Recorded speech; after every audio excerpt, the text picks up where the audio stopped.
¿Cómo estás? ¿Alguna vez te has preguntado dónde empieza la relación entre las nuevas tecnologías y el arte oficial? Pues ese va a ser el tema de hoy. Es un mundo muy interesante que también es bastante desconocido incluso en la historiografía clásica del arte contemporáneo y tiene también que ver con esa ciencia ficción ochentera, con los sueños y las promesas de la tecnología en una época previa al Internet que vivimos hoy y cuyas aspiraciones y evolución nos ayudan a entender muy bien el lugar que ocupamos en lo cultural, en lo humano, en lo filosófico en la actualidad. En un principio este videoensayo debía ser sobre arte y robótica en exclusiva, pero me he encontrado muchísima información y creo que se podía condensar primero el germen y luego dedicar al arte y la robótica en específico otro ensayo aparte porque vamos, aquí hay información súper interesante a paladas. Y para la gente que sea nueva en el canal, recomiendo muchísimo ver antes o después los vídeos sobre historia de los autómatas e historia de la ciencia ficción, ya que el contexto que trabajamos allí tiene mucho que ver con el vídeo de hoy y la verdad es que lo enriquece muchísimo, pero bueno, si no es autoconclusivo lo puedes ver igual. Vamos allá con arte y nuevas tecnologías. El origen.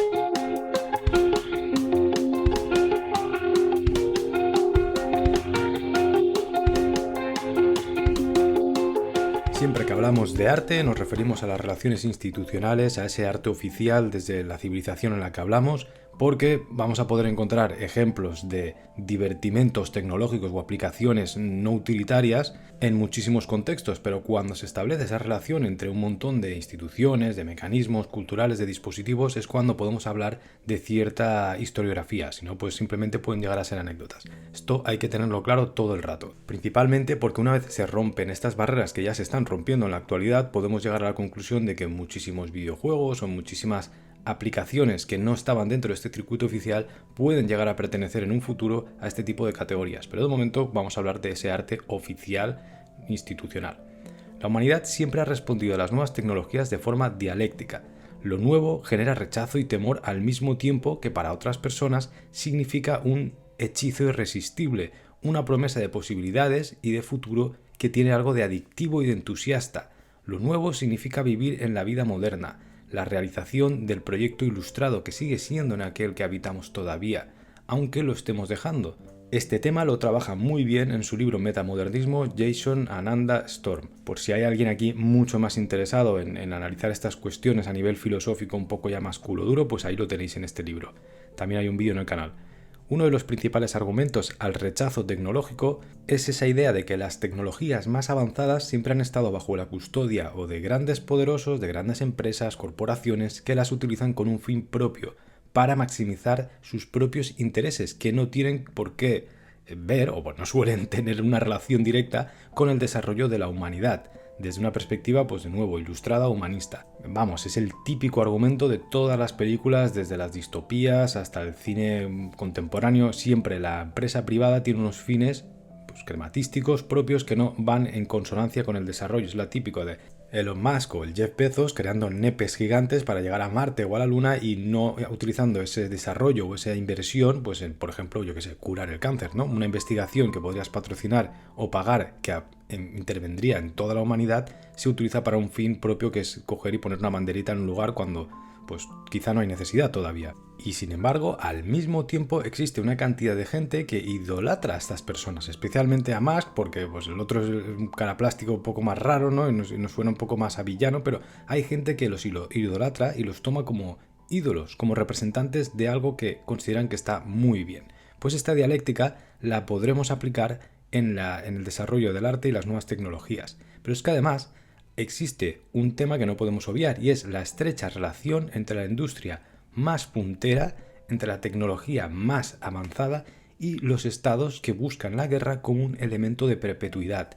Entonces, ¿cómo han afrontado los artistas estos dilemas? Porque claro, cuando tú te dedicas al arte, por lo general, no vas a ser una persona que está asociada a la búsqueda de guerras o de intereses de un estado, a ciertos temas políticos, sino que siempre se suele utilizar, especialmente durante el siglo XX, a partir de las vanguardias, el arte como una herramienta política que va a la contra del statu quo y de ahí ese rechazo hacia las grandes corporaciones o los grandes estados que buscan la guerra como una idea de perpetuidad. Y esta es quizá la relación más importante o el dilema más interesante al que se han enfrentado los artistas que han desarrollado su actividad en el campo de nuevas tecnologías, porque claro, una cosa es coger un pincelito y un lienzo, que ya no de nueva tecnología no tiene nada, y otra cosa es decir, vale, pues quiero hacer arte con un robot en los años 70 o 60.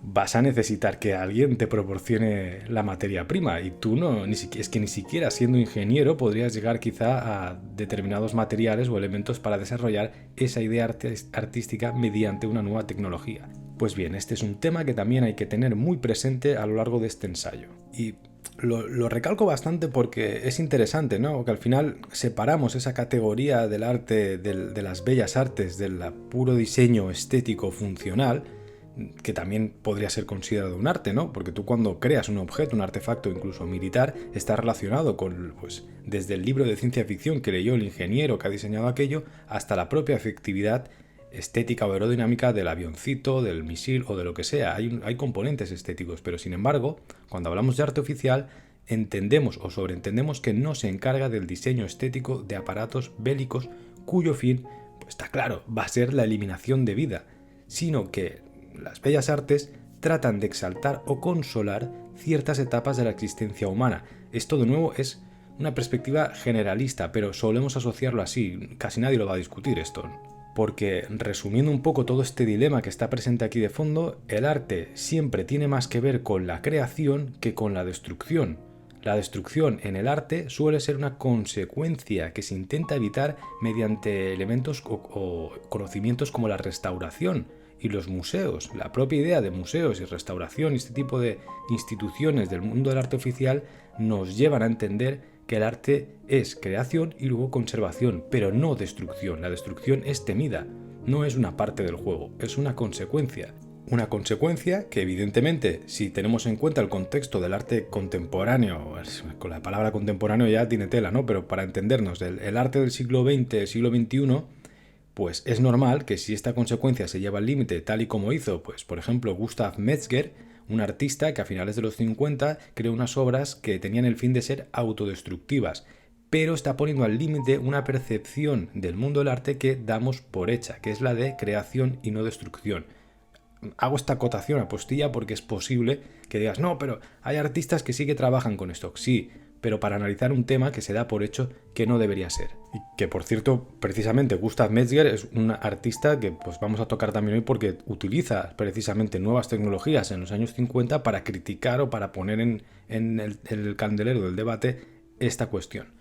Bien, del mismo modo, cuando la tecnología puntera es utilizada para la alienación y el control de las masas, el arte siempre ha intentado ejercer una especie de contrapunto, una crítica o subvertir esas tecnologías para coger y darle la vuelta a la tortilla a ese discurso que pues, entendemos como opresor, aunque bueno, luego hoy en día pues todos vivimos en una especie de distopía de control y ya pues lo hemos aceptado, y también tendría que ver con debates religiosos, concepciones filosóficas a lo largo del tiempo que hemos heredado. Ese concepto de intimidad pues no es tan puro, no a veces, sino que simplemente es algo cultural. Pero bueno, esto daría para otros vídeos, de hecho lo tocan otros vídeos, lo que pasa es que ya no me acuerdo cuál, tengo tantos. Pero bueno, volviendo al tema, el resumen sería que el arte también ha intentado ejercer siempre de contrapunto, de estabilizador del abuso tecnológico por parte del poder. Pero claro, aquí hay otro conflicto que planteamos al principio, y es qué sucede cuando el arte quiere coger esa robótica, ese arte tecnológico y esos mecanismos de control y subvertirlos a su propio campo, cuando está en poder el desarrollo y la IP, la propiedad intelectual, en esas grandes empresas que no van a querer tampoco que tú le quites ahí y le comas la tostada.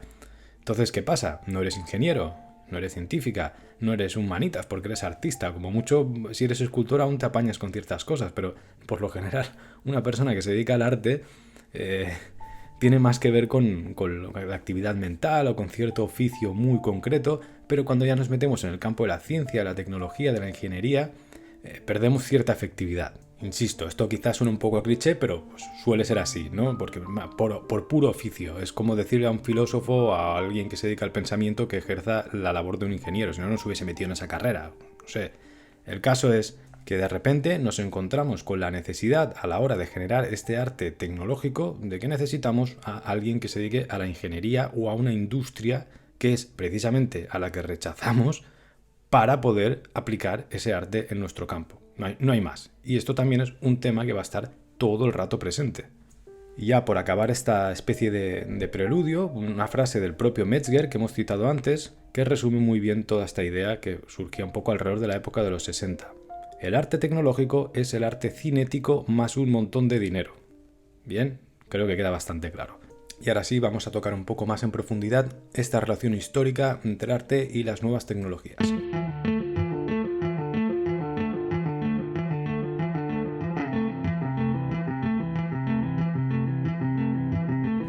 Como ya vimos en el vídeo ensayo sobre historia de los autómatas, existen muchísimos, pero una barbaridad de precedentes a lo largo de la historia documentada del ser humano en este campo, en la relación entre la tecnología, el arte, la estética, la filosofía y las intenciones de transgredir el propio cuerpo en la mentalidad humana.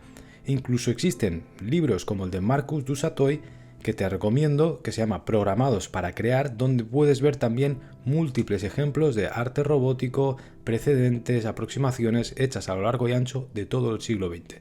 Sin embargo, como ya he dicho al principio, considero que el punto central, el eje donde podemos partir para hablar ya con más propiedad dentro de ese arte más oficial o con unas intenciones mucho más claras y un terreno ya abonado, es en el arte de los años 70, alrededores, ¿no? Con las corrientes del arte conceptual, el body art, la performance, etcétera, ya consolidados o en plena efervescencia. Tenemos a John Cage, Warhol, Nam June Paik, Fluxus y otros tantos papas ya consagrados de estos movimientos del arte oficial que permiten tener una especie de campo de trabajo, de estudio mucho más concreto, porque si no nos empezamos a referir demasiado a movimientos satélite, a la industria de la máquina y el diseño, y aunque tengan que ver, pues es más complicado de aglutinar o de trabajar. Siempre es como cuando las novelas de ciencia ficción trabajan ciertas temáticas que con el futuro se acaban cumpliendo, estamos preparados para poder afrontarlas. Y esto hace un poco lo mismo, no significa que si Julio Verne ya decía que irás a la luna y lo harás de esta manera y tal, y se acaba como cumpliendo, sea el mejor contexto para hablar de viajeras a la luna, sino que es una especie de preludio para aquello que luego permitirá ya hablar en propiedad, que son los viajes espaciales, ya con todo el programa Apolo y todas estas cosas, ¿no? Entonces un poco aquí sería el equiparable, creo, con relación con el arte al menos. Y hablando de contextos, esto es muy importante, yo siempre lo recalco, o sea, si de algo sirve estudiar el arte o la historiografía del arte es precisamente para la cantidad de relaciones que se pueden hacer tanto con contextos pasados, presentes o futuros. Si no, no sirve para nada, o sea, para estudiarte la vida de alguien, los nombrecitos o cosas concretas que ya están ahí asentadas por gente que ni siquiera se dedica a aquello ni que a veces repite cosas como papagayos, no tiene sentido. Entonces, una de las cosas más importantes en cuanto al contexto, especialmente el político que albergaba esta especie de arte y tecnología en pañales, son los convulsos años 70. Estamos en plena Guerra Fría y la tecnología y lo robótico van a ser protagonistas, y esto se va a ver reflejado en las concepciones y los dilemas que va a tratar el mundo del arte.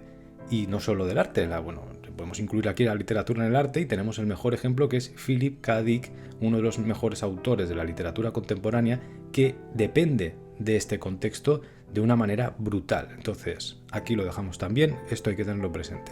Pero en el artístico, ¿cómo era ese contexto? Mucha gente no lo acaba de conocer, sino incluso gente que se dedica profesionalmente al arte, esta etapa la tiene como una especie de batiburrillo ahí, porque ni se enseña ni se suele estudiar y también se presta a la confusión, porque estos movimientos que entendemos como arte conceptual o movimientos artísticos de los años 60, 70, tenían una intención de reventar las categorías y las instituciones oficiales que el arte había establecido. Incluso los preceptos ya consolidados de las vanguardias querían romperlo todo, querían ser etéreos prácticamente, y al final fueron consumidos o sucumbidos en esas redes del propio capital, del propio sistema artístico. Entonces, claro, se confunde muchas veces, incluso a veces suena contradictorio ver objetos no destinados para estar en un museo, obras que tenían que ser efímeras, pues captadas con grabadoras, con vídeos y formatos que luego han permitido pues comercializarlos y esta serie de cosas, o artistas que querían ser anónimos idolatrados como dioses. Este tipo de cosas, claro, hacen que al final confundas algo que era muy interesante, o que simplemente veamos el arte conceptual como una especie de ente etéreo que lo es todo, y al final aquí habían muchísimas corrientes, muchísimas tendencias y maneras de verlo. Voy a intentar resumir muy brevemente cómo estaba el patio ahí. Por un lado, tenemos una especie de corriente conceptual de tendencias individualistas y en muchas ocasiones pretenciosas, ¿por qué no decirlo? Pues era así. Se creía que se podía llegar a cambiar el mundo, que era una herencia también de las vanguardias, y especialmente siempre cito en este contexto la influencia en Estados Unidos de filósofos como Herbert Marcuse, de la Escuela de Frankfurt, que llegan allí y ejercen muchísima influencia, y también movimientos como Mayo del 68 son cruciales para entender un poco el panorama cultural de este contexto. Había mucho esnovismo a la par que habían ciertas ideales que también se pueden reflejar en la cultura más popular o en el cliché de la época beat, de hippies y todo esto, pues un poco para entender el contexto. Pero tenía un corte individualista, querían tener, o indirectamente acababan teniendo, nombres propios, firmas, y trataban de contestar al arte anterior con producciones que van más allá de la idea de arte que se había tenido hasta entonces, pero no rechazaban esa especie de herencia del Renacimiento donde el artista pues es una persona única, individual, que reclama un sitio y que con el romanticismo se potencia y aún se sigue acercando a esa idea de genio, aunque en ocasiones la rechazaran, no físicamente o formalmente no fue así. Y por eso tenemos nombres propios como puede ser Joseph Beuys, que es casi un icono en esto, que a pesar de rechazar muchísimas convenciones del arte, se acaba comportando, o lo acaban asimilando, porque es que no creo que fuese su intención, como un artista tradicional en el fondo. Y también sucedió lo mismo, por poner un ejemplo ya más genérico y abierto, con el arte abstracto. Eran movimientos que filosóficamente tenían mucho sentido en ese contexto, porque trataban de rechazar muchos aspectos que venían heredados como una relación demasiado estrecha entre la política institucional oficial y los movimientos artísticos, o con el anclaje a las ideas de representación y la forma que también venían del catolicismo, del platonismo y de ideas muy antiguas que ellos querían reventar, querían vivir en un mundo nuevo que no funciona como el de hace 300 años. Esto es normal y esto estaba bien, porque si no estaríamos toda la vida dependiendo, como alguna gente todavía proclama, de esa mentalidad del arte del siglo XVII y XVIII, con lo cual pues no creo que nadie quiera estar de acuerdo, en el fondo sería absurdo. Además, las ideas liberales no estaban igual de consolidadas que la actualidad, no estaba tan entremezclado todo como, porque a veces llamamos, que esto a veces lo he comentado, izquierdas, derechas, ¿no? Que esto viene de la época de la Revolución Francesa, lo hemos ido asimilando y entendemos que siempre es igual, y no es así. Lo que a lo mejor hace 50 años o 60 en un contexto es de superizquierdas, hoy es de puro facha de derechas. Esto es muy maleable como el cerebro, ¿no? Hay una plasticidad ahí que a veces se nos va un poco de la cabeza y no la acabamos de comprender y aplicamos cosas en otros contextos y nos acabamos confundiendo. Es algo lógico también esta especie de evolución de ese arte conceptual de corte más individualista, porque la idiosincrasia del sistema capitalista promueve la novedad y la actualización constante como una forma de perpetuación. De modo que el arte producido en ese contexto en el cual ya tenemos una guerra fría donde hay un bloque capitalista a través de la idea o del ejemplo de los Estados Unidos y otro bloque que es el soviético con el ejemplo de la Unión Soviética. Entonces, teniendo esto sobre el mapa, es lógico entender que esa novedad constante, esa especie de dinamitación de lo anterior para buscar una perpetuación de algo nuevo a través de la actualización, emerja en esos contextos como el estadounidense o en partes europeas, etc.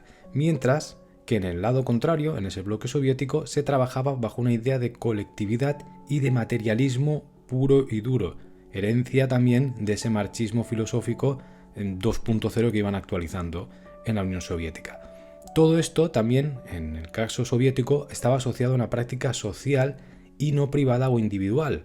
Es decir, no reconocemos tantos nombres propios como sí que hacíamos en el otro contexto. Y la representación seguía teniendo un corte realista en todos sus sentidos, realismo socialista, el hiperrealismo, la propaganda política, el arte proletario, tenía una estética muy unificada, muy clara, al cual pues, lo filosófico le da más igual, tiene una especie de utilidad muy pragmática. Claro, esto sobre el papel sería muy bonito, pero ya sabemos que pues, cuando hay una aplicación de un poder o de un interés puramente estructural de un Estado que acapara esa idea del arte, pues trae una cantidad de problemas descomunal también y pues esas ideales se diluyen o se pierden. Pero nos ayuda a entender estas dos visiones, cómo es lógica la evolución de un arte en un contexto y en otro. Pero en lo que ambas tendencias que estaban sucediendo al mismo tiempo, porque aunque nos pensemos que el único discurso que existe es el que manda desde Estados Unidos en nuestro bloque, ¿no? Como una especie de ciudad imperial y de colonias, en realidad esto sucedía al mismo tiempo. ¿Cuál es más válida? Si los dos representan a la humanidad en una parte o en otra. En lo que estaban de acuerdo es que el arte ya no es ni iba a ser lo que había sido hasta entonces. El arte ya no es lo que era. El mundo había cambiado.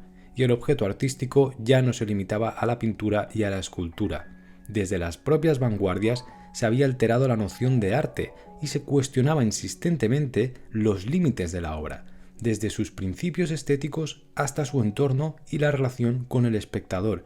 Esto es fundamental. El cliché de siempre, el urinario de Duchamp, que nadie pilla, pues tiene que ver con esto. El arte ya no es una relación romántica entre creador y creación, y esto no importa en el contexto en el que vivieses. Tanto para el bloque soviético como para el bloque occidental, esto era así. De modo que se entendía que las obras ya nunca iban a estar completas y cerradas en sí mismas. De repente exigían que la sociedad, que el público y que el entorno interactuasen.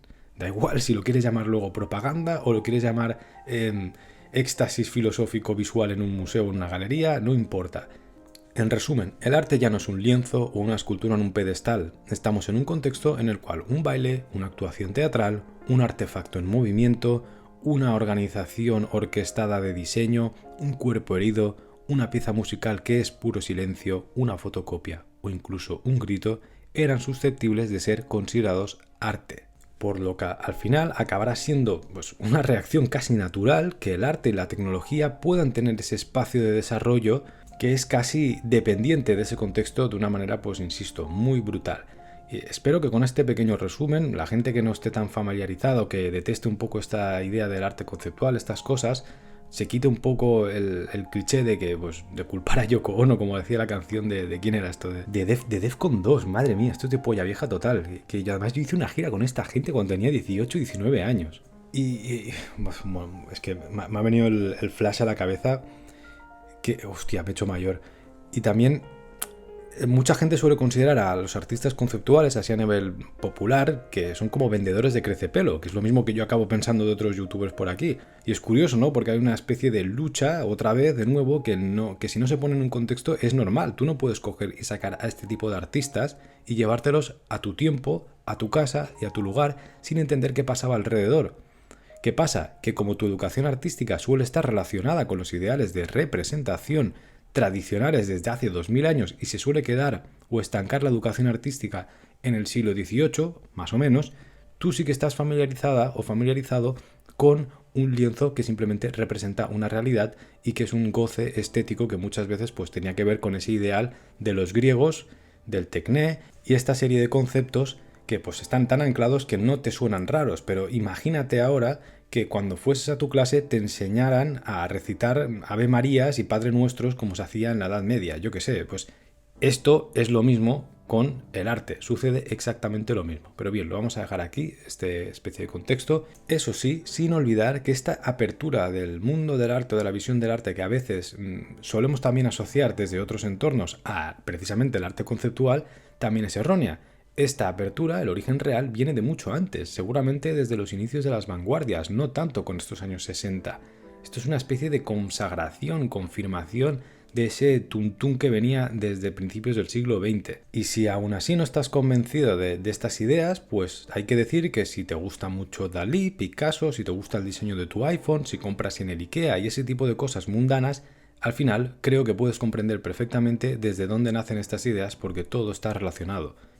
Por ejemplo, para buscar un antecedente más cercano a lo que estamos hablando hoy, el concepto de arte cinético, que es fundamental para el posterior arte robótico, nace en 1920 y es uno de esos miles de manifiestos que se hacían en la época de las vanguardias y en concreto tenía que ver con el manifiesto realista de Gabo y Pevsner.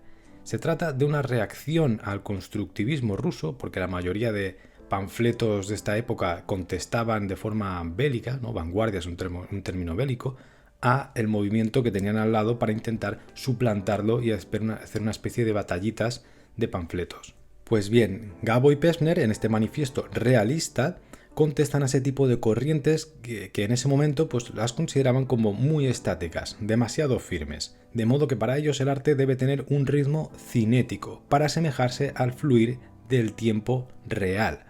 Si el tiempo fluye y estamos también en una época en la cual las teorías de Einstein cobran sentido, pues el arte también debe asemejarse a este tipo de evoluciones tecnológicas y científicas, a nivel conceptual, ojo.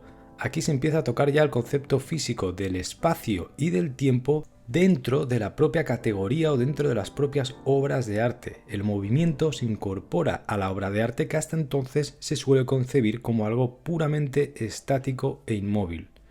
Un lienzo, una escultura en un pedestal. De repente, a partir de esta serie de ideas que se empiezan a implementar en las categorías artísticas, empezamos a comprender desde el mundo del arte, desde la gente que crea arte, que el espacio y el tiempo pueden ser equivalentes al barro y al óleo para construir una obra de arte.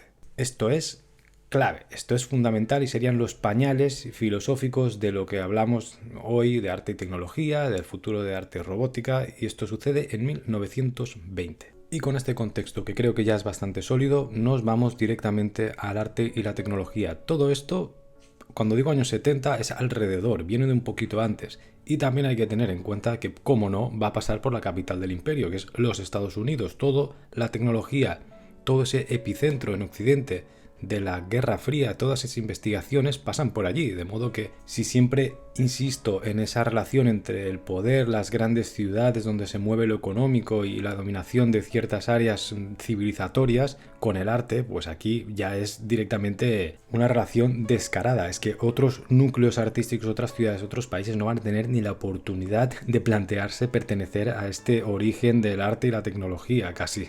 ¿Y dónde podríamos o en qué movimiento o asociación podríamos situar esta especie de origen del arte y la tecnología? Pues lo ideal yo creo que sería en el EAT.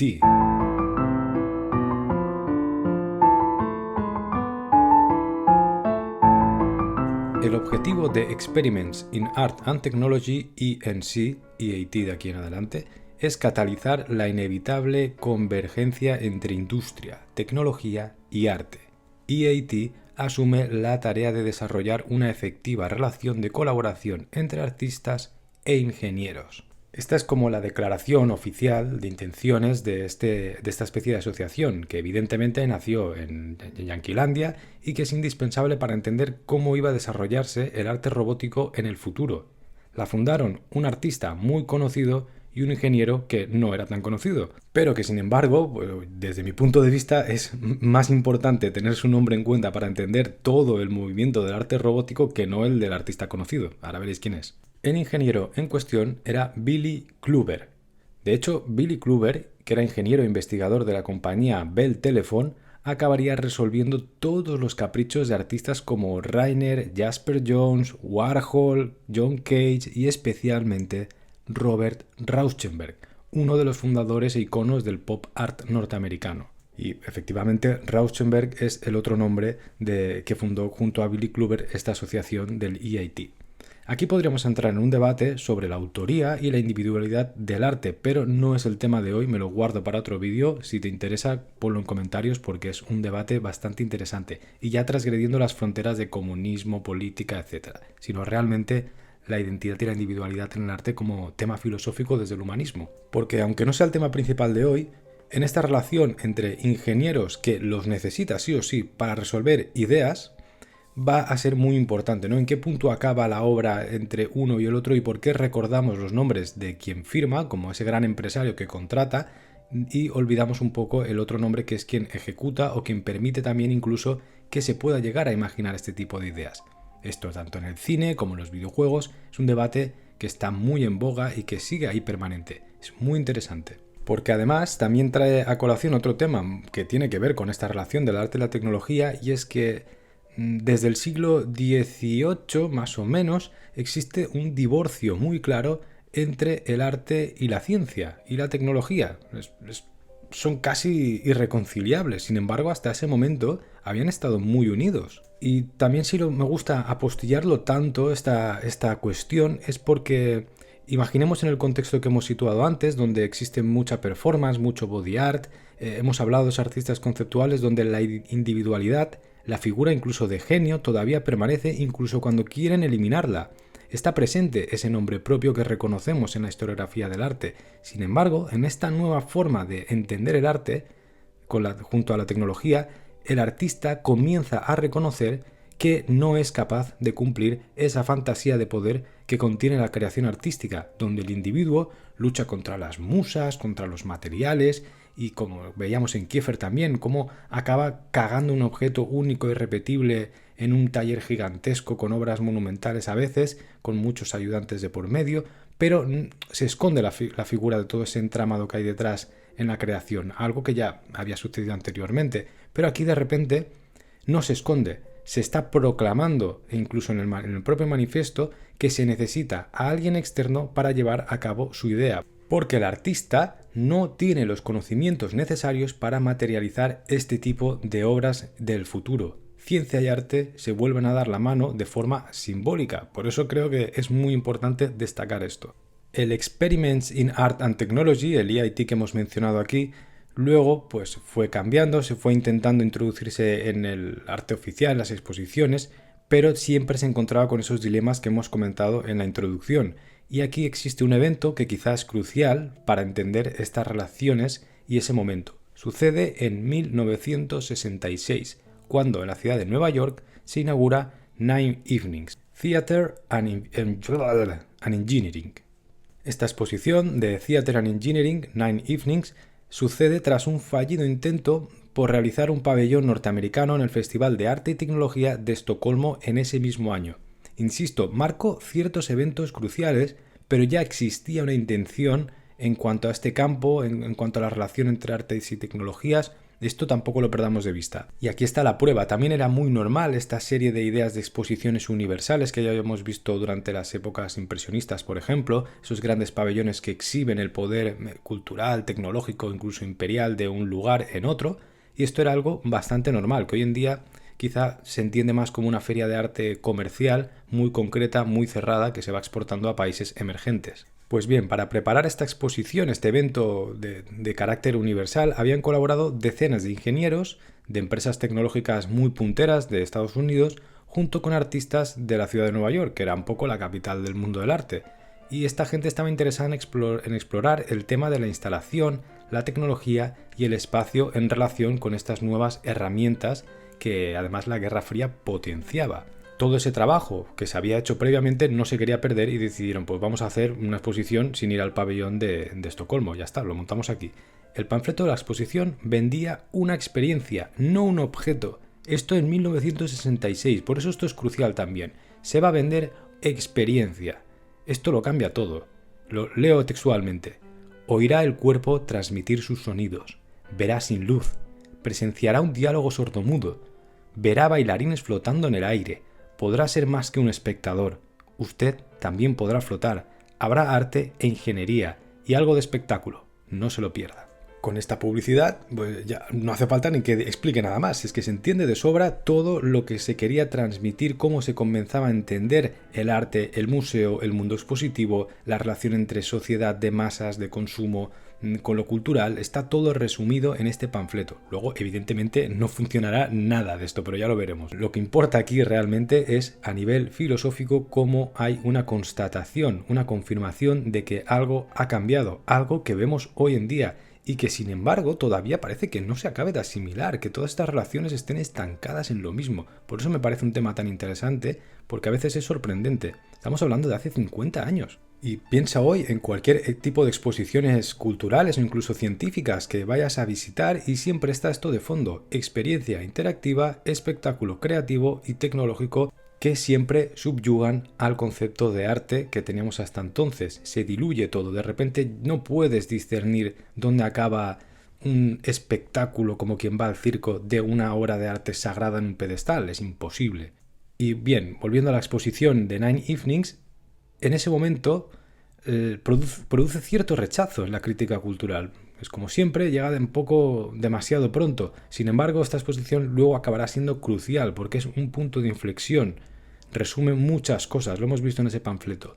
Pues Tampoco se entendía cómo se podía hacer un arte que fuese crítico o revolucionario. Venimos de una época de vanguardias, de arte conceptual, de la escuela de Frankfurt, de gente que ha venido de esos ideales políticos de Europa a Estados Unidos, huyendo de un conflicto de ideales que están muy marcados. Esto es, a lo largo del siglo XX, es una constante. Las ideas son fijas y luchan entre ellas, no como sucede ya hacia finales de nuestro siglo, donde todo fluye. Este tipo de cuestiones, aunque estén presentes en mucho de la sociedad, no tienen tanta importancia ni relevancia, pero en ese momento no se logra entender, porque la visión que se tiene, que un arte que intenta ser crítico o revolucionario de una forma, entre comillas, pura, esté auspiciado bajo el paraguas de grandes corporaciones industriales, de grandes firmas que parecían sacadas de una distopía cyberpunk. Es como la crítica del momento exigía que esas obras, aunque tuviesen la tecnología aplicada, debían de tener un discurso y que fuese incluso contrario a ese ideal del gran poder. Las intenciones, las experiencias puramente artísticas, de repente se disolvían en un ambiente, en un escenario que era excesivamente corporativista, claramente empresarial. Aquello parecía una feria de venta de productos como el Mobile World Congress, no una exposición de arte. Y claro, tenías a Rauschenberg, a Whitman, a Cage, a Lucinda Childs o a Steve Paxton, que son grandes nombres de la historiografía del arte americana, que entendidos como artistas de élite, ¿no? Mezclados y patrocinados con toda esa imagen corporativista y con todo ese auspicio de Philips, de IBM, de Bell Company, de AT&T, y esta gente, claro, lo que acabó pasando es que desde fuera tú percibías que, como en una típica película cyberpunk, es que insisto, todo esto es lo que luego derivará en esa literatura. Esto sucede antes, ¿vale? Pues la sensación que tenía la crítica de arte oficial de aquel contexto era que Rauschenberg, John Cage o Lucinda Childs eran simples embajadores con traje de la Philips, de la IBM o de AT&T. Esta es la crítica que se hace en ese momento, y esto pone sobre la mesa uno de los debates más interesantes de esta relación entre arte y nuevas tecnologías. Pero a esto había que añadirle un granito de pimienta más, un poquito de picante, y es que la guerra de Vietnam en ese momento se había convertido en un símbolo. Era una línea roja que el bloque occidental había cruzado y que la sociedad no estaba dispuesta a legitimar así como así. Estamos en ese contexto con la guerra de Vietnam de fondo muy presente en el imaginario social, y claro, la exposición que se está realizando mediante el arte y estas empresas resulta que contienen una cantidad de cachivaches que en realidad eran militares, gafas de visión nocturna, luces infrarrojas y otros dispositivos de control remotos que de repente son reutilizados para crear arte. Pero claro, la asociación que tenemos hoy de un infrarrojo no es puramente militar, ya entendemos que está incorporado a la sociedad, pero en aquel momento sí que se entiende que, oye, eso es puramente tecnología bélica y ya está, no la puedo relacionar a nada más. Sí, aquí se dice no estaba al horno para bollos, es como ¿qué hace esta gente que dice que van de críticos, que son de gente normalmente de izquierdas en aquel contexto, que utilizando material bélico para decirnos que están haciendo arte con el cartel de la Philips pegado a la frente prácticamente? De modo que ese carácter experimental, unido a la escasa eficiencia de la tecnología en esos tiempos, también hizo que muchísimas obras directamente es que no pudieran funcionar como se prometía en el cartel o como debían de funcionar. La tecnología estaba en pañales realmente. Y aquí lo que se estaba intentando hacer pues también era una relación con departamentos experimentales de I+D de estas empresas. Y claro, estaba todo hecho de forma muy precaria. Y esta exposición por eso también tiene tanta importancia, porque filosóficamente marca un punto de inflexión, pero a la práctica no se podía llevar a cabo en realidad, y fue un fracaso. Se evidenció que los deseos de los artistas no iban a la par de las posibilidades técnicas de aquel momento. No existía internet y las redes sociales, los espectáculos, las obras digitales, las performances no estaban destinadas a permanecer en vídeos y grabaciones que interactúan con tu dedo. En esa exposición, el simple hecho de interactuar con un dispositivo como tu smartphone o con la pantalla táctil hubiese sido considerado la obra maestra del show, pero no estamos en ese contexto.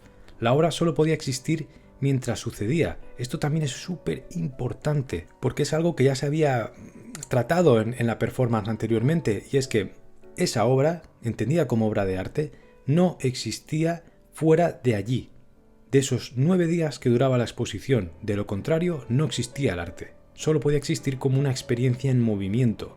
Esto, además, una experiencia que tenía que durar muy poco tiempo por las limitaciones técnicas y tenía que verla, pues si imagínate vas a ver una obra que interactúas con tecnología y hay que pasar un montón de peña, pues no puedes aguantar mucho tiempo ahí. Esto es un contexto que además la gente del momento no comprendía. Las esperas eran excesivas entre un pase y otro, y en general todo fue un caos. Pero bueno, se había iniciado un nuevo concepto de arte que no solo transgredía la noción de arte tradicional o arte de vanguardias, que toca unos límites, sino que el límite del arte se fundía definitivamente con el interés empresarial y corporativista, y era un claro ejemplo de lo que la industria podía hacer con la cultura. En la actualidad, por más que nos empeñemos en sostener las vallas de un arte inmaculado que parece querer resistirse a todo esto todavía, desde mi punto de vista ya no escapa casi nada a esta asimilación. Pero al mismo tiempo creo que también permite esa emancipación del arte y de su disolución en Internet, esa especie de anhelo que ya tenía el arte desde hace 100 años, hoy en día es una realidad y no necesita la categoría de arte oficial para existir, para interactuar con nosotros. Y por eso yo siempre insisto cuando hago estos vídeos, esta especie de ensayos, que no son divulgativos, que estoy haciendo una práctica puramente artística, y este contexto previo es el que me permite argumentar en ciertas partes esa motivación o esa inclinación que no es puramente expositiva. Por eso, insisto, para la gente que ya sigue el canal desde hace tiempo, este tipo de vídeos son cruciales para mí y para la gente que quiere relacionarse con estas cosas. Ya lo acabaremos de ver en los vídeos sobre arte e internet, donde todos los anclajes que las instituciones oficiales del arte han intentado poner desde estos momentos para mantenerse como una institución, hoy en día están prácticamente derribados. Pues bien, aquí tendríamos un poco simbólicamente ese origen. Porque en el fondo, igual que hoy sucede cuando yo expongo estas ideas, que ya pueden ser de flipado o pueden ser muy idealistas o no, no importa, es que hay una corporación detrás que está haciendo como de mecenas o de almacén. En este caso pues sería un YouTube, en aquel momento una Philips, AT&T, Bell Company, etc., que prestaban a sus ingenieros por amor al arte, ¿no? Porque todo aquello que sucedía en la exposición fue posible por la materialización que permitieron los ingenieros de estas empresas. Ahí estaba su interés y su poder. Y aquello todo parecía muy altruista, muy... está bien, son mecenas. Pero la realidad es que las empresas tecnológicas comenzaron a utilizar este tipo de eventos relacionados con lo cultural o con el arte para experimentar y para allanar el camino de nuevas patentes comerciales. Esto es lo que había de fondo. Por algo siempre tenemos a las grandes corporaciones o magnates como unos malvados de una peli, porque es que siempre hay mucha manipulación, mucho doble lenguaje y un interés que es privado y no puramente humanista. También tenemos que ubicar que no existía la época del Big Data actual. No habían formas de predecir el impacto de nuevos inventos, de nuevas tecnologías y de estudiar la reacción de un gran público frente a un nuevo invento. Y estos eventos eran una maravilla, eran una golosina para estas industrias, porque podías hacer toda esa medición, todo ese trabajo de campo, mientras encima lavabas tu imagen y nadie se daba cuenta. De esta colaboración entre arte e industria puntera, nacieron cacharritos tan cotidianos y universales como el propio mando a distancia, así como teléfonos inalámbricos con baterías independientes y recargables que en un futuro a largo plazo servirían como base para los móviles que utilizamos hoy, amplificadores y todo un arsenal de interfaces entre hombre-máquina que permitían interactuar y operar mecanismos de forma remota. También electrodos que medían ondas cerebrales, mecanismos infrarrojos utilizados para poder ver en la oscuridad, pero con una aplicación civil y no militar, y un montón de asociaciones y de bases que luego han conformado todo eso que damos por hecho en el mundo actual. Pues bien, un año después de esta exposición fue cuando se fundó la Experiments in Art and Technology, el EIT. Y en 1970 la asociación ya tenía en tan solo 4 años más de 6.000 miembros. Es una barbaridad. Insisto en no desligar esto de otra de las grandes artes que han retratado mucho mejor que el propio arte este contexto y esta situación que es ya universal. Es el momento de Philip K. Dick. Ahí estaba todo puesto de anfetas haciendo sus obras maestras y también estaba William Gibson y sus colegas madurando, leyendo lo que iba a suceder a su alrededor y que calentaba ese futuro distópico que a partir de los años 80 va a dominar la cultura popular hasta hoy en día. En ese contexto es cuando esta gente está creciendo y cuando Dick está en plena efervescencia, topusto anfetas. Que por cierto, si a alguien le interesa más allá, ya ha leído toda la literatura de Dick, le interesa mucho esto, Emmanuel Carrère tiene una biografía, bueno, al estilo de Carrère, un poco así, te la tienes que tomar con un poquito de pelos, muy interesante, editada por Anagrama, que no me acuerdo el nombre ahora mismo. Pero recuerdo que cuando la leí, a mí que no me gusta lo biográfico, pues Carrère lo trabaja muy bien porque le aporta mucha literatura y bueno, pues si a alguien le gusta, también ayuda a entender mucho mejor también este contexto del que hablamos. Vale, sí. Me acaba de venir a la cabeza, creo que era Yo no estoy vivo o todos están muertos, algo así. Bueno, es igual. Emmanuel Carrer, biografía de Philip K. Dick. Pues la tecnología dejó de ser un elemento ya militar, deja de ser un elemento secreto, estadista, asociado únicamente a ese secretismo de Estado.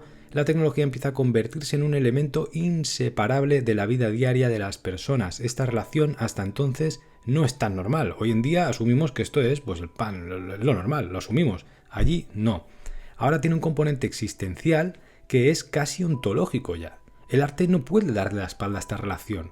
Es como en ese momento, y ahora más todavía, pero es que insisto, como a veces parece que hayamos perdido de vista esta especie de origen. En ese momento el arte tiene la obligación de fundirse con su campo de conocimiento, y así fue. De repente, la persona que se dedicaba al arte disminuía un poquito su tamaño frente a la gran obra, frente al gran genio, y se convertía en un humano más que debía desentrañar los secretos existenciales de esa nueva tecnología que lo penetraba todo y que le escapaba de las manos. No la podía controlar como un pincel y una idea. Había algo más allí que ya no tenía que ver con un solo individuo. De repente, todo explotaba de forma definitiva.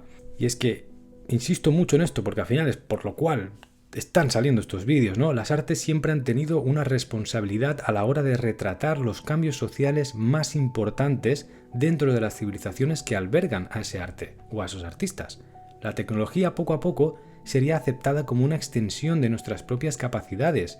Esas ideas que luego se han transformado en transhumanismo y otra serie de cosas así más alocadas, pero esa esencia está ahí. El espíritu de la época incitará a la experimentación sensorial, a la liberación del cuerpo con la filosofía hippie, las drogas y todo esto que ya conoces, también tiene que ver. De hecho, por hacer un breve resumen de esta sección, podríamos decir que los hippies yankees con las drogas son la receta de todo el mundo contemporáneo que vivimos hoy, ¿no? Un poquito ahí estaría así. Y bien, yo creo que ya tenemos un buen cuerpo, tenemos un contexto y ahora podríamos empezar a tratar un poco las consecuencias. Ojo, esto me va a durar un huevo también, o sea que no os imaginéis que está acabando el vídeo. Bien, retomando el inicio, el arte conceptual, digamos que abonó el terreno para ese posterior arte tecnológico o robótico, ¿no? Ahora estamos un poco más en arte tecnológico que robótico puramente cachivachero, ¿no? Yo creo que aquí hay una carga muy conceptual también.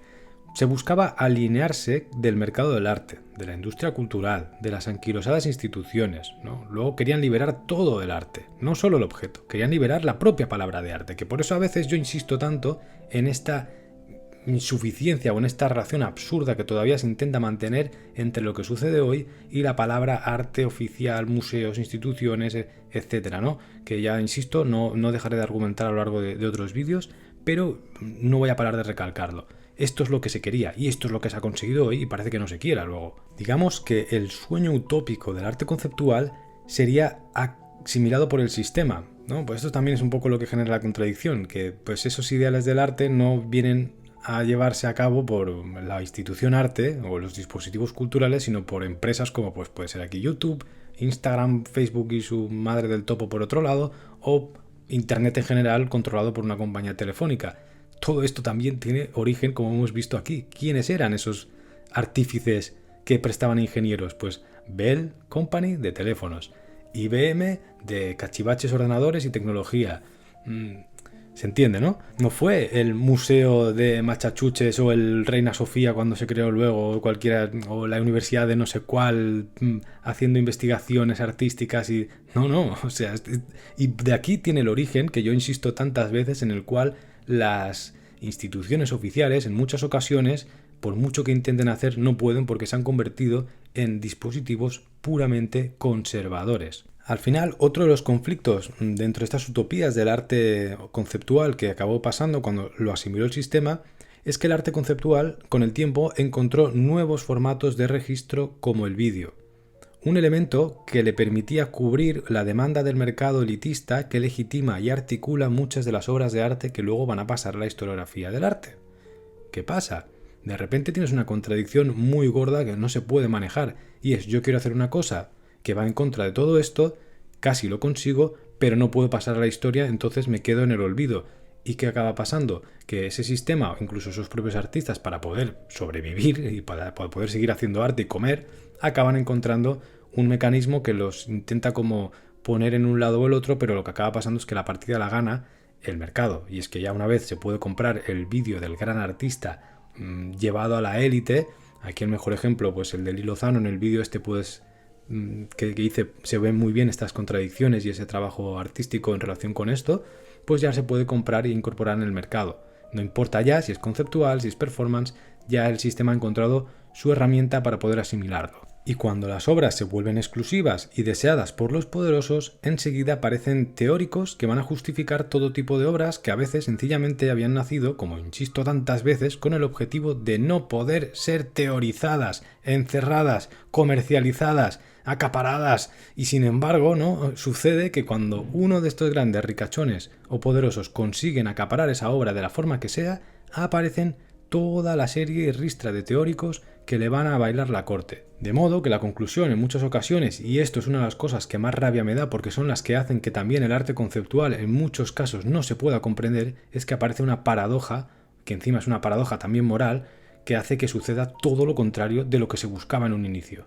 Entonces aquí hemos cagado, ¿no? El cagar para adentro, que digo yo. Pero bueno, por sacar las conclusiones, aquí sí que vemos que un punto trascendental es que ya el arte tecnológico lo que hace es decir, mierda, yo no puedo lidiar con esto más, pues mira, que dependemos de la industria, dependemos del sistema, necesitamos ingenieros, lo que sea, que patrocinen exposiciones, yo necesito llevar esto a cabo, la tecnología permanece y está en nuestra sociedad y hay que hacer algo con ello. Ya no podemos ser ese artista etéreo que ya está, se acabó. Y asimilan esto y esas exposiciones deben satisfacer al mayor número de personas posibles. De repente el valor de la instalación se empezará a medir por el número de entradas vendidas, por la satisfacción del público general, no específico, no de la crítica. De repente, que si una obra aparecía en el texto del crítico tal, o si se compraba por tal coleccionista de la ciudad, o de si tal persona enchufaba en un museo del cual es partner la obra, no tenía tanta importancia, que no es que dejara de tenerla, ojo, sino que empezaba a aparecer un nuevo escenario que iría cambiando y se iría moldeando hasta lo que conocemos hoy, donde un museo solo existe y se le da parné si hay una serie de datos que justifican su permanencia, ¿no? Casi como si fuese un centro de atracciones turístico. O, por ejemplo, pues que siempre lo digo, tenemos una crítica de arte que, pues sí, existe ahí, ¿no? Para los 4 frikis que estamos dentro del tal, pero que es... tiene la trascendencia de mi perrito ladrando al vecino, o sea, es que ninguna, no hace nada, ya está, no existe prácticamente. Y al final, pues bueno, estos dos modelos de negocio trabajarán bajo una misma ideología, pero irán cambiándose un poco el poder y el trono. Las exposiciones de este tipo también, como la que hemos explicado de Nine Evenings, se seguirán realizando a lo largo y ancho del mundo, siempre también bajo el amparo de los estates y en ocasiones patrocinadas por corporaciones como Pepsi, que ya no tiene nada que ver con la ingeniería, ¿sabes? Y aquí ya, con esas incorporaciones de este tipo de empresas, pues ya tenemos el cóctel de arte, geopolítica, grandes firmas privadas, tecnología, ya todo está disuelto en el mismo cóctel y bueno, no sé, pues el mismo recipiente e incluso aún en día hay gente que se empeña en esmerilar, pero bueno, ahí está la realidad que esto sucede desde hace 50 años. Marketing y publicidad se apuntarán al festín y les importará un pepino y medio lo que diga la institución arte. Esto es un poco el breve resumen de estas relaciones.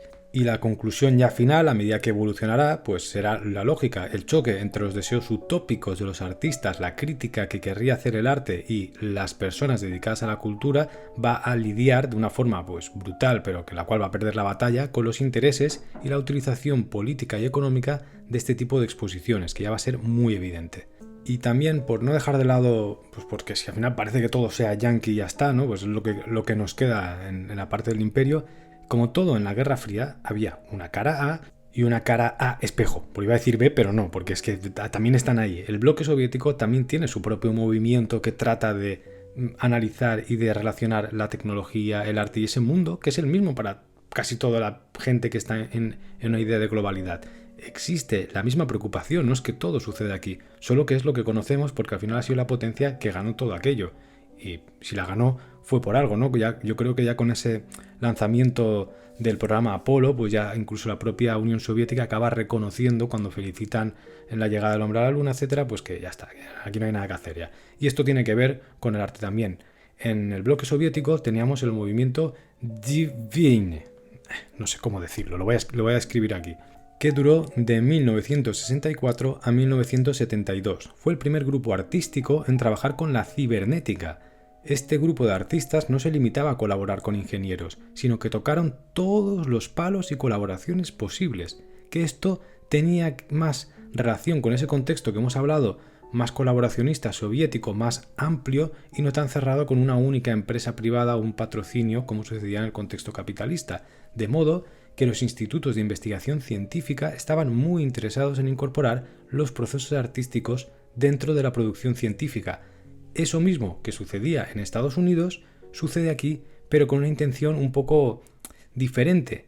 Se quiere incorporar a gran escala con el Estado de fondo. Hay una intención de hacer esto de manera oficial y no con el patrocinio o el amparo de grandes corporaciones, sino que el Estado está por medio. Que el resultado o las ideas sean al final pues un poco extremos tocándose es otro tema, pero aquí vemos muy bien cómo el arte y el contexto no se pueden disociar. Y por citar algún otro grupo también, por si alguien quiere investigar más, otro grupo artístico de esta época que trabaja con la tecnología es Prometeu y Sinteza. Y volviendo al bloque occidental, tendríamos también, pues que pues lo lógico, luego esto continuó. Yo he remarcado un poco el inicio, pero luego también tenemos en el ICA de Londres, en 1968, el Cybernetic Serendipity. La más relevante de esta época, seguramente, fue todo un éxito, está ya así, ya han pasado un par de años, está todo un poco más claro, pero ya se confirmará todo lo que hemos tratado aquí. Habían 43 artistas de renombre. ¿Quieres saberlos? No importa, lo importante es que estaba Boeing, General Motors, Capcom, Bell Telephone Labs, IBM, la mismísima US Air Force Research Labs, estaban toda esta peña detrás de este tinglado. Ya aquello es que solapan los nombres de los artistas las grandes corporaciones. Pero bueno, por destacar una obra de este show, podríamos decir la de Edward Ivanovich, el SAM, que es una obra muy conocida dentro del arte y la robótica y que es el acrónimo de Sound Activated Mobile. A Ignatovich le interesaba la cuestión de qué significa estar vivo, llegando a la conclusión, como los antiguos griegos, de que la vida está contenida en el movimiento. De nuevo se retoma el arte cinético, ese manifiesto, se aplica con la nueva tecnología, se une con un poquito de discurso, de filosofía de los griegos y tenemos una obra de arte perfecta para este contexto y esa forma de trabajar, ¿no? Ideas, filosofía, arte, práctica y tecnología, todo a través del movimiento. En SAM, la estructura articulada que componía la pieza podía ser activada y controlada en tiempo real por un sistema electrónico que interactuaba con el entorno y para el cual los visitantes eran cifrados como una especie de variables.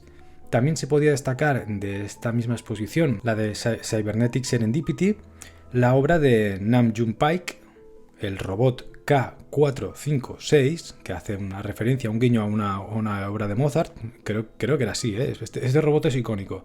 Bueno, es que a Nam June Paik le vamos a dedicar un vídeo entero porque es crucial para este tema, pero aquí lo dejamos apuntado.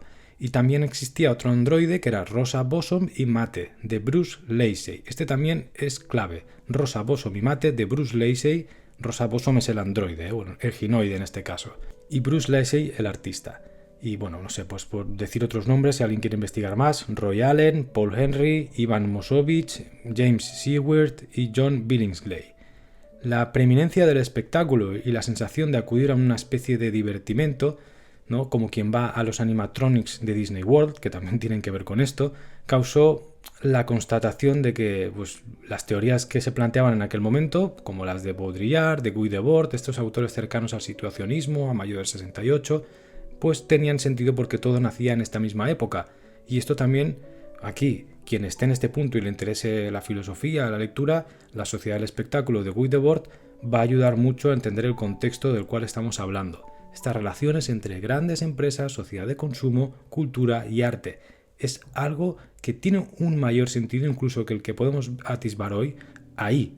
Y en este tipo de exposiciones se materializa. Cuando tú te dedicas al arte, a la cultura, a la filosofía, lo ves y por eso salen estas obras como La sociedad del espectáculo. Y de nuevo aquí, para cerrar un poco esta sección ya de las exposiciones, acudiría a una frase de Metzger, que es el mismo autor que hemos citado al principio, que hacía las obras autodestructivas en los años 50-60, y lo resume muy bien otra vez. Los científicos investigan cada vez más las amenazas planteadas a la sociedad por la ciencia y la tecnología. Mientras tanto, los artistas se ven reducidos a una guardería tecnológica, regida por la idea de que pueden divertirse y divertir a la gente con los artilugios de la vida moderna. Esta frase de Metzger es de 1969 y pone otra vez en relevancia todo esto que hemos estado hablando pues, de una manera pues, totalmente documentada en ese momento. Y bueno, antes de cerrar sí que habría que decir que hemos citado quizá las más trascendentales, las más grandes, ¿no? Con todo ese patrocinio, pero que aunque tengamos esta idea de cómo lo corporativista, la sociedad de consumo acaba ganando la partida a todos estos dilemas, no hay que olvidar que en ese punto, en este momento, existen exposiciones, asociaciones y artistas alrededor de todo el mundo que no comparten esta idea o que no se dejan como sucumbir a la idea de, bueno, es lo que hay, es lo que va a haber, y yo si necesito hacer estas obras, si la tecnología va a invadir todo nuestro mundo y tenemos que relacionarlos con ese universo de corporaciones, pues vamos a tener que asimilarlo. En ese momento están haciendo todo esto y evidentemente existen muchísimas personas que tenían planteamientos críticos y que no trataban de tener ese auspicio de las grandes corporaciones que silenciaban todo el discurso ético de fondo al final. Vamos, que rechazaban lo coca-colesco que había de fondo, ¿no? Pepsi patrocinando esto ya, que es un poco el meme. Pues ejemplos de esto, que luego pues al final acaban sepultados por el propio peso de la historia, son el CTG, Computer Technic Group, o el Computer Visual Research en Zagreb. Pero bueno, la realidad es que nadie se hubiese acordado de estos movimientos porque al final todo esto queda sepultado. Encima es un arte que no se ha quedado en la historiografía oficial, y esto es recuperado por el crítico de arte Christoph Cruz, que hace una reseña que se llama El verano de 1968 en Londres y Zagreb, donde recoge esta serie de exposiciones que contradicen o que tratan de subvertir esa idea de un arte puramente corporativista en relación con la tecnología, y expone esta idea. Y bueno, pues ahí ha quedado, está en inglés, por si alguien quiere ir a mirarlo. Pero si no, de lo contrario, como todas esas tías y tíos Paquitos y tíos Maríos, pues hubiese quedado en el olvido. Ya está. Bueno, pues ahora sí que como conclusión yo diría que el arte robótico, esta relación con la tecnología, no deja de ser fruto del movimiento vanguardista, de cómo el arte cinético y la cibernética está implícito, el dadaísmo, el futurismo. El futurismo adoraba la velocidad, idolatraba la máquina por encima de todas las cosas, aunque fuese de forma medio burlona. Pues se juntaron con los postulados teóricos de movimientos artísticos como Die Stig, y pues al final dio un poco lugar a esa especie de fórmula que dará a entender este contexto y esta especie de relación con la tecnología y los cachivaches y el arte. Tampoco deberíamos olvidar que los ideales constructivistas, con esa especie de diseño artístico que tanto influirá a la estética tecnológica del futuro y de toda nuestra época, pues habría que incorporarlo. Pero aquí ya nos iríamos quizá a otro vídeo, ¿no?, donde pues, tendríamos que tratar más específico esto, pero yo no lo olvidaría. El constructivismo ruso y esa especie de incorporación del diseño con el arte, creo que es muy importante aquí también. Para no hacerlo mucho más largo, porque también en el futuro me gustaría hacer como análisis un poco más centrados en obras concretas, luego también pasaremos a ese arte robótico ya puramente dicho, y como hemos visto aquí es el origen, ¿no?, la primera parte de todo este embrollo, porque es hay mucha información, pero igualmente creo que no tendría sentido acabar un vídeo sobre este tema y no dejar ejemplos, obras o recursos para quien quiera investigar más o quien tenga interés en buscar referencias que no existen casi en ninguna parte en la historiografía del arte tradicional. Es difícil encontrar información de esto. Yo insisto en que aparte del de Marcus du Sautoy que he recomendado al inicio, el libro de Ricardo Iglesias, editado por Casimiro, de Arte y Robótica, es quizá el que mejor contiene o mejor tiene condensada toda esta serie de información, y que es la base que he utilizado yo aquí precisamente, sobre todo para nombrar a los artistas con nombre propio, los movimientos, las exposiciones, porque está muy desperdigado y al menos en lengua española no hay tanta información desde mi punto de vista. Eso sí, quien coja el libro de la editorial Casimiro, que sepa que está cogiendo el manuscrito de Ricardo Iglesias a pelo, porque eso no lo ha corregido a nadie. Ya lo dije en otro vídeo, que es un poco vergonzoso porque tiene más faltas ortotipográficas que el ensayo de un adolescente, lo cual pues indica un poco cómo está la industria editorial y lo precario que es todo esto, ¿no? No estoy culpando a nadie, son fallos al final de edición, no de que esté mal escrito y esto, sino pues, fallos normales de no haber revisado un texto, de que nadie ha corregido, sino que aquello ha pasado directamente en preta. Bueno, no importa. Aquí podríamos citar en esta lista de artistas al final a Laszlo Moholy-Nagy, que además de la fotografía pues también estaba muy interesado en las prácticas más vanguardistas de su momento, y el ejemplo de obra podríamos citar a la Leech Round Modulator, la primera escultura cinética compleja de la historia del arte, de Laszlo Moholy-Nagy. Los estudios cibernéticos de Norbert Wiener, que es la base teórica para muchas de estas obras posteriores y que yo recomendaría leer a absolutamente todo el mundo que le interese el mundo donde vive, y una obra muy interesante también, que es la Cybernetica Tower, de Schoeffer, que bueno, que como siempre hemos dicho en todo este vídeo, pues necesitó la colaboración de una gran empresa, en este caso fue la Philips, que estaba muy interesada en esta serie de relaciones entre arte y tecnología. Y bueno, aparte de la Cybernetica Tower, también tenía la CISP, que es un acrónimo, y es una pieza reactiva que parece una especie de Mondrian tridimensional, a ver si me acuerdo de ponerlo aquí, con una especie de cerebro electrónico escondido. Estamos en el año 56, ¿vale? Y luego pues estaría la torre, que es del 61, que estaría provista de sistemas y ordenadores que tratarían a la multitud de informaciones emitidas por el rumor de la ciudad y que restituiría en forma de señales luminosas con diferentes colores. Tendría la misma estética un poco de la CISP. Creo que esta no se llegó a realizar, ¿eh? La Cybernetica Tower, la CISP sí, de Schoeffer. Luego, pues este tendrá un vídeo aparte, Namjoon Pike, el robot K456, y también en colaboración con Suya Abe, no solo de Namjoon Pike el robot, es el guiño a Mozart, ya lo hemos dicho. Y bueno, Pike es considerado normalmente el padre del videoarte, pero yo creo que hay que llevar un poco más allá, no tiene solo que ver con el videoarte. Pertenecía al grupo conceptual y performático Fluxus, y bueno, en general el robot de Pike y Abe emitía durante su actuación discursos de Hitler, de Kennedy, de Churchill, mientras hacía popó en forma de judías. La imagen del robot es muy rudimentaria, muy tosca y no es casual. Es como una especie de piedra casi aquello, y forma parte de la filosofía de Namjoon Pike, que era una especie de tecnología antitecnológica. Pero esto ya, insisto, ya lo trataremos bien. También tenemos el proyecto Aaron, con 2 A's, de Harold Cohen. Este lo trabaja muy bien en su libro Marco du Satoy. Y también, pues lo hemos citado antes, Rosa Bosom y Mate, o Mate en inglés, imagino, de 1967 de Bruce Lacey, un artista muy importante también en esto del arte y la robótica. Esta serie de androides y de ginoides eran controlados, una pareja de androides, eran controlados mediante radiofrecuencias que interactuaban con las presentaciones del propio artista. Entonces la obra de Bruce Lacey era una especie de performance donde él también participaba, no solo el robot, y la obra era un poco la interacción. La idea de fondo tiene que ver con los temas también del amor, de la sexualidad y de la máquina. Esa relación entre lo humano, lo maquínico y la forma humana de lo maquínico.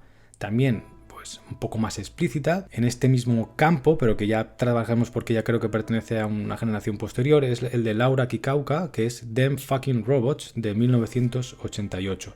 Pero bueno, yo ya he dicho que la idea era tocar un poco más el génesis del arte robótico, pero es que la relación es inevitable. Y también en este origen del arte tecnológico tendríamos a SICK de Nicolás Negroponte, y en colaboración con el Architecture Machine Group, que es un poco el antecesor del Media Lab del MIT. SICK es como... A ver, ¿cómo describo esta obra? Porque es un... Pondré una imagen que se verá claro, pero bueno, digamos que es como una especie de recipiente de metacrilato, que bueno, luego ya Damien Hirst pondrá tan de moda, pero hasta ese momento es algo novedoso. Contiene cientos de bloques que se pueden mover y apilar, y también ahí dentro hay metidas unas ratillas, unos ratatouilles. También en el entorno físico de ese espacio creado se controla mediante un ordenador, que en lugar de ser un periférico de entrada y salida, debe interactuar con el entorno que no controla. Dependiendo del comportamiento de las ratas, el ordenador creará una serie de estructuras gracias a una especie de brazo robótico como los de las maquinitas estas de peluches que se ponen en la parte superior del contenedor de metacrilato. La idea de fondo de SICK vendría a ser la capacidad de control sobre la complejidad humana por parte de la máquina. Es un poco de fondo lo que habría.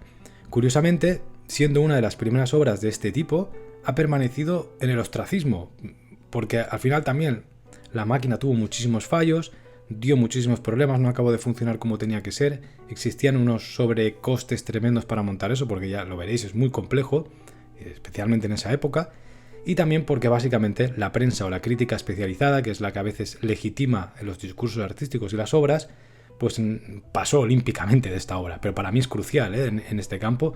Pero bueno, aquí también tenéis otra de esas curiosidades de cómo trasciende el arte. De todos estos artistas, coméntame, ¿conocías a alguien la obra de alguno de estos? Porque al final tienen más que ver con tu mundo que un Damien Hirst, un Jeff Koons que todo el mundo conocemos, ¿no?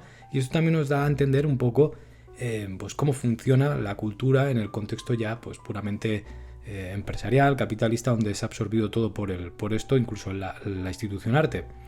Y bueno, podemos hacer un bonus track aquí. Sí.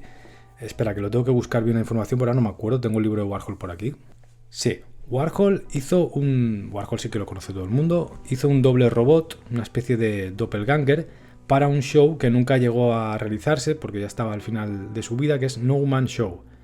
Warhol es más que una lata de tomate y una serigrafía de Marilyn, insisto, yo no paro de reivindicarlo en muchos vídeos porque al final, aunque te guste más o te guste menos, representa muy bien y a nivel popular muchos de estos preceptos que hemos tocado hoy.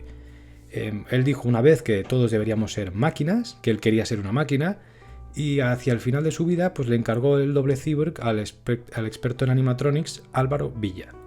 Los animatronics son esos robotitos que se utilizan en Disney World, cuando no sé si alguien ha ido a un parque de atracciones, pues es eso. El Andy, le puso este nombre a ese doppelganger, era una máquina que estaba sentada meneando la pierna de manera compulsiva mientras hablaba y recitaba textos. La obra trataba sobre la idea de bucle infinito, de desarrollo tecnológico y la posibilidad de una presencia física mientras él, el gran Andy Warhol en ese momento, aunque estuviese en decadencia, era reconocido mundialmente, podía estar ausente. Y es el tema que lo obsesionaba, la copia y el dilema sobre lo real. De hecho, el plan perfecto suyo hubiese sido que No Man's Show, esta exposición, hubiese estado puesta de forma simultánea en todas las grandes ciudades del mundo artístico, y de esa forma Warhol estaría presente en cada una de esas inauguraciones de forma simultánea. Si se analiza en profundidad, si esto llega a suceder, es la obra maestra de Warhol. Lo resume todo, ¿no? Pero no fue así. Entonces, yo creo que hemos llegado casi al final de todo ya. Dejamos aquí la génesis del arte robótico, pues como veis, si hubiese puesto aquí al arte robótico también, o sea, me muero yo y vosotros. Y lo separo porque al final ese arte ya puramente robótico de Sterlach, de Marcel Túnez, de Mark Pauling, de McMurtry, Bill Bourne, Jim Whiting, ya tiene más que ver con los puramente cyborg, con ese transhumanismo, con esa idea del cyberpunk ya de los años 80, 90, donde está todo esto consolidado, donde hay una especie de temor y a la vez de admiración, ¿no? Y se ve estéticamente en esa cacharrería, en películas como Akira, que hemos analizado aquí también, donde todo lo robótico, lo tecnológico, deja de ser una posibilidad, una relación con la gran empresa que desarrolla, que viene de ese contexto entre bélico y privado, entre esa guerra fría, sino que eso ya ha pasado y de repente la tecnología es una herida. Está incorporada dentro de la sociedad y parece que es una agresión física, algo punky en el cuerpo, algo muy... no sé, es algo muy diferente creo que al origen que hemos tratado hoy, por eso he decidido separarlo. La tecnología en el arte dejará de lado ese aspecto utópico y se volverá distópica, eso también es trascendental. Y bien, yo creo que ahora sí que lo podemos dejar aquí, espero que lo hayas disfrutado mucho, es de estos vídeos que para mí son cruciales dentro de mi obra artística a nivel teórico, porque yo cuando también hablo sobre estos vídeos como una obra de arte, es porque en el mundo actual al menos, a la hora de realizar obras, como por ejemplo yo que me dedico de forma profesional a la pintura, no puedo incorporar esta serie de dilemas de una forma clara en las pinturas y que pueda comunicar con la gente. Es imposible porque en el mercado del arte en el cual me acabo desarrollando de forma profesional para poder vivir de ello y medrar, ¿no?, con toda esa mierda que hay de por medio, es imposible incorporar esta serie de discursos. Es muy difícil y que no sean acaparados por instituciones, mercados, marchantes, intereses, exposiciones que tienen que ser de una forma, de otra, con ciertas modas, con corrientes, con... Al final, encima, la pintura se consume de una forma muy distinta a lo que hemos hecho hasta el momento y acaba siendo algo, una imagen muy veloz que se superpone con 50.000 nombres de gente que hace todo muy bien y que es un entorno muy rico para disfrutar, pero que quizá ya no tiene tanta cabida o tanto lugar para ciertos debates o dilemas que en este tipo de vídeo ensayos, de audios, de interacción con el público de forma directa, sí que me permiten. De repente, si has llegado hasta aquí, tú has recibido algo, has recibido una información que te puede interesar tanto pues, de forma que simplemente tienes curiosidad o de forma participativa, incluso en forma de diálogo, de debate, de decir, hostia, yo no estoy a favor, yo veo esto así, yo veo tal, y hay una conexión entre lo que yo estoy emitiendo y lo que tú como receptor o receptora estás recibiendo. Y ambos salimos ganando en esta partida. Existe una conexión, no es una visión totémica de una obra que dicen que es arte y que yo tengo que admirar y que sí, en los postulados de Deleuze y de toda esta serie de filósofos se decía que ibas a participar, que abrías puertas, pero que a la hora de la realidad no ha sido así. Internet ofrece un campo de terreno para aquello que llamamos arte que no tiene nada que ver con lo filosófico o institucional a lo que estaba anclado antes y que aún así sigue siendo funcional y mucho más útil, incluso diría que mejor, ¿no? Más efectivo de alguna manera. Y mediante esta serie de vídeos yo puedo tocar esos temas que incorporaría en otro tipo de obras de arte con las herramientas y con la forma de entender Internet y las nuevas tecnologías que todos tenemos. No solo dentro del arte, sino que tú te puedes dedicar aquí a cualquier otra cosa que estamos participando en una escala muy similar. Pero bueno, este tipo de relaciones las voy apuntando siempre que puedo, colarla por aquí, lo trataré mucho mejor en otra serie de vídeos que será una especie de conclusión o de punto álgido de esta serie que ya viene de atrás. Insisto, si es la primera vez que estás aquí, te recomiendo mucho los vídeos de historia de los autómatas, historia de la ciencia ficción y los que están relacionados dentro del ciclo de ciencia ficción o de arte de pensamiento contemporáneo. También te invito a comentar, a compartirlo, si no, pues te da palo comentar, debatir, porque es lo realmente bonito de estas plataformas, pues dale like, que ayuda, y así manipulas mínimamente el algoritmo de Internet. Que nadie se olvide en ningún momento, por favor, que siempre van a haber críticas alrededor de esto, que esto tiene una jerarquía implícita de fondo con las ciudades-estado imperiales de gran poder, como los Estados Unidos. Ya veis, ¿no? La poca información que he podido dar de la otra parte. Y con las cyberpunk corporaciones de estas que dominan el mundo, con la industria militar, todo eso está relacionado también. Pero bueno, ahí está la sustancia, así que quien quiera que comente, por favor. Si no puedo leerlos yo porque hay demasiados o no me llegan o lo que sea, pues habrá otra persona que accederá ahí y también se puede generar un debate súper interesante porque aquí hay mucha sustancia. Esto es el mundo en el cual vivimos hoy, es lo que interesa más que estudiar a Miguel Ángel o a Da Vinci, estas cosas típicas de los libros de arte al final, ¿no? También, último recordatorio, si alguien quiere ver esto, si quiere escucharlo en formato únicamente podcast, están siempre los audios en cualquier plataforma típica, Spotify, pues toda esta mierda. Y también, pues si alguien quiere bichear lo que yo hago en el apartado pictórico, Alejandro Acosta, en Instagram o en cualquier red social, y si no, dejo los links aquí en la descripción. Te agradezco mucho el apoyo de muchísima gente que pues se une al canal, que intenta interactuar, que hablamos, que a veces incluso me intentan contactar. Yo cuando puedo respondo, interactúo, pero hay veces que es que pues, si me sobrepasa, pues entiéndelo también, que si me envían 50 mensajes, notas de voz y todo, pues no doy abasto. Desde hace un breve tiempo también hacemos varios directos cada semana, al mes hago un par o colaboro con otra gente y luego pues está la sección de miembros que no la tengo específicamente controlada, pero de vez en cuando voy a subir alguna reseña de algún libro, un contenido más específico por ahí, por si a alguien interesa. Muchas gracias, has llegado hasta aquí. Nos vemos en el siguiente vídeo.